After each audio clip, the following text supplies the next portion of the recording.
యోహాను సువార్త 10వ అధ్యాయము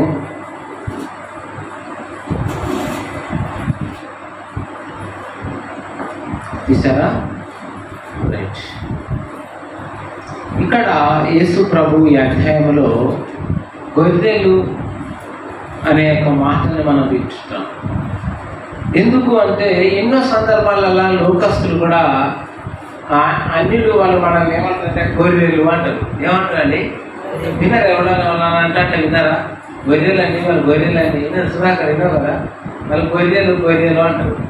గొర్రె ఎందుకు తెలియదు? గొర్రె స్వభావం.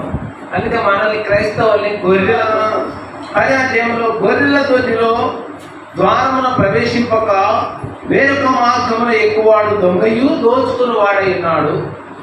ద్వారమును ప్రవేశించేవాడు గొర్రెల కాపరి, అతడు ద్వారపాలకుడు, తలుపు తీయును. గొర్రెలు అతని స్వరమును వినును. అతడు తన సొంత గొర్రెలను పేరు పెట్టి పిలిచి వాటిని వెలుపలికి నడిపించును. నీవు ఒక గొర్రెగా ఉన్నప్పుడు, ఉదాహరణకు ఇప్పుడు మనం కాపరిగా ఉన్నప్పుడు ఎంతమంది సంఘానికి వస్తారో పేర్లు తెలిసే ఉంటాయి. వేల సంఖ్యలో వచ్చిన వాళ్ళకంటే పేరు తెలియదని మనం అంటే ఏళ్ళ మీద లెక్క పెట్టవచ్చు. కాబట్టి వేరే ఏ కుటుంబం రాలేదో మనకు గుర్తుంటుంది, పలానా వాళ్ళు ఎందుకు రాలేదంటారు. అలాగనే ఈ యొక్క చిన్న మందని ఎలా గుర్తించుకుంటామో ఇంకొక విషయం తెలుసా, మనకు ఒక పేరు ఉంటుంది, మంద. ఏమంటారండి? అదే అంత మందకు మంది ఉందని రాలంటాం. చాలా మంది గుంపు కూడి ఒక ఆడు ఏదో అంత మంది ఉన్నారు ఏందో అంటారు. మంద అంటే ఏంటిది? ఒక గుంపు. బైబిల్లో మంద అనే ఉంటుంది. చిన్న మంద భయపడకుడి. మనతో కూడా ఏమన్నాడు? చిన్న మంద. చిన్నగా గుంపు కూడి ఉన్నటువంటి ఒక మంద, మనందరం మంద. మనకు కాపాడేటటువంటి వాడు యేసయ్య. దేవుని స్తోత్రం, హల్లెలూయా. చిన్న మంద భయపడకుడి అన్నాడు. అయితే నేనేమంటాడు? తన పేరు పెట్టి పిలుస్తాడు మనల్ని. అయితే నా గొర్రెలు నా స్వరాన్ని మాత్రమే వింటాయి. గొర్రెలు కాస్త ఆయన భాషను పిలిచినప్పుడు అవన్నీ అతన్ని వెంబడిస్తూ ఉంటాయి. ఒక్కటైనా రోడ్ ఏమంటే రాగానే వెళ్తా ఉంటూ ఆ గొర్రెలన్నీ అడిపోతుంటారు. అంటే మందలకి ఒక గొర్రెలు పిలుస్తూ ఉంటుందా బయటికి? కట్టే పట్టుకుని వచ్చినా రాదు, అపహరించినా ఎత్తుకొని అక్కడ తీసుకుపోయి కట్టును వదలంగా అది ఎక్కడ గుర్తుకొస్తుంది? మనం కూడా ఇలా ఉండాలట. అంటే ఆయన స్వరాన్ని నా గొర్రెలు నా స్వరమును ఎక్కడ ఉంటుంది? దేవుని స్వరం వినాలి. ఇలా దేవుడు నాతో మాట్లాడుతాడు, ఆయన స్వరం వినాలి. నేను మందులోకి వెళ్ళాలి. నేను ఆయన నన్ను పేరు పెట్టి పిలుస్తాడు. ఆయన ద్వారపాలకుడు, ఆయన నాతో మాట్లాడతాడు. ఆయన మాటలు నేను అందుకే అంటాడు, నా గొర్రెలు నా స్వరమును వినును. అక్కడ 5వ వచనంలో అంటాడు, అన్యుల స్వరం అవి ఎరుగవు కనుక అన్యుని ఎంత మాత్రము వెంబడిపోక వారి వద్ద నుండి పారిపోనని మీతో నిశ్చయముగా అన్యుని స్వరం వినదు. ఎవరి స్వరం వినండి? మరి అన్యులు అందరూ నువ్వు పిలిచి గుంపు కూడి దాని సంగతి మాట్లాడడం. ఇప్పుడు ఎవరి స్వరం వినాలి? దేవుడి స్వరం వినాలా? అన్యుని స్వరం వినాలి?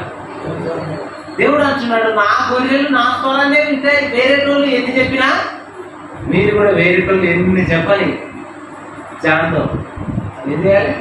నేను దేవుని స్వరాన్నే వింటా, దేవుని స్వరాన్నే వింటా, ఆయన మాటలే వింటా. అందుకంటాడు, నా గొర్రెలు నా స్వరము వినును. అన్యులు అన్నాడు. చూడండి 5వ వచనం చదవండి. అన్యుల స్వరము అవి ఎరుగవు కనుక అన్యుణ్ణి ఎంత మాత్రము వెంబడించో అన్యుని స్వరాన్ని వినయే.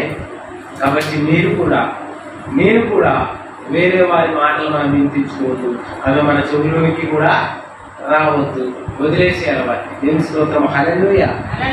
అందుకే అంటున్నాడు 8వ వచనంలో, గొర్రెలు పోవు ద్వారమును కూడా నేనే. నాకు ముందు వచ్చిన వారందరూ దొంగలు దోచుకుని వారు ఉన్నారు నాకన్నా ముందుగా. కానీ వాళ్ళ ఎలాంటి దొంగలు దోచుకుని వారు అని తెలుసాడు. నేనే ద్వారము, నా ద్వారా ఎవడైనా లోపల ప్రవేశించిన వాడు రక్షింపబడిన వాడే.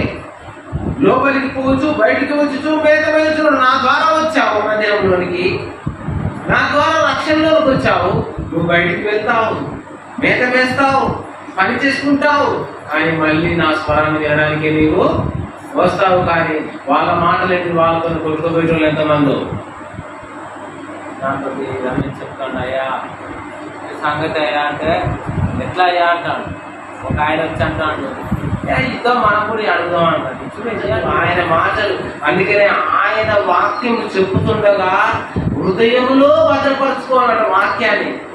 మీకు తలనొప్పి లేచింది, ప్రార్థన చేసిన తరగా నొప్పి పోయింది, మళ్ళీ తర్వాత మాట్లాడవచ్చు, అది ముఖ్యం కాదు. అది వాక్యం హృదయంలో ఉంటే మీకు ఎవరు ఎత్తుకోలేరు. నేనైతే బంగారంతో పోల్చిన, మన బంగారం తీసుకొని పోయి గురుగారు ఇచ్చిన వాళ్ళు ఎంతమంది ఎవరన్నా ఈ బంగారాన్ని తీసుకొని పోయి బురదలో కూర్చున్న వాళ్ళు 10తో సమానం అనుకోవాలి. నేను కూడా ముక్కు పుల్ల పెట్టిందంట, దేనికి పాపం అది ముక్కు పుల్ల ఎంత అందంగా కనపడుతుంది, అది స్త్రీలకు ఎంతో మంచిగా మస్తు కనపడుతుంది.